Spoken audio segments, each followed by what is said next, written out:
If you've ever filled up your car's gas tank with unleaded gasoline, you might have wondered, why did we ever use lead in gasoline in the first place? Believe it or not, we did it to make cars safer.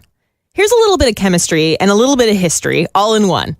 Way back in the day, you didn't turn a key or push a button to start your car. You used a hand crank. You'd literally attach a crank handle to the engine crankshaft and then turn it repeatedly until the engine got the energy it needed to run on its own. The only problem, besides the physical effort, was that crank engines were incredibly dangerous. If the engine kicked back while you were cranking, the handle could kick back too, pummeling you in the process.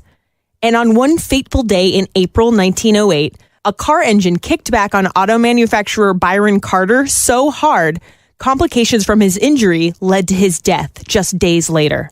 Carter had been a close personal friend of Henry M. Leland, who was the founder of Cadillac, and Leland swore his company would build a crankless car to prevent a tragedy like that from ever happening again.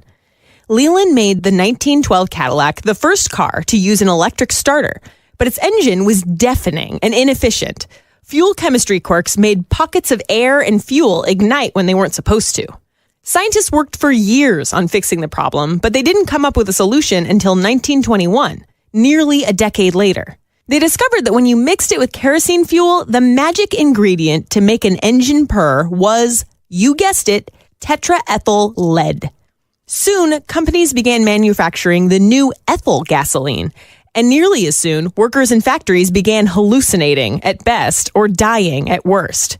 And unfortunately, auto manufacturers knew about the dangers. They just didn't make it public. Scientists looked into the risks associated with lead in gasoline, but their industry funders required approval of their findings before they were published. In 1925, Dr. Alice Hamilton testified at a government conference that when it came to lead, any amount was too much. And this wasn't new information for scientists.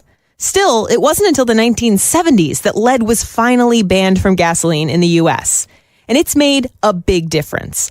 The average blood lead level in the U.S. has dropped to barely detectable levels. One study found that preschool children in the 1990s had IQs up to 4.7 points higher than children in the 1970s. Today, only 3 countries in the world use leaded gasoline, a far cry from the 1960s, when more than 100 countries did. Mistakes can be devastating, but sometimes we bounce back.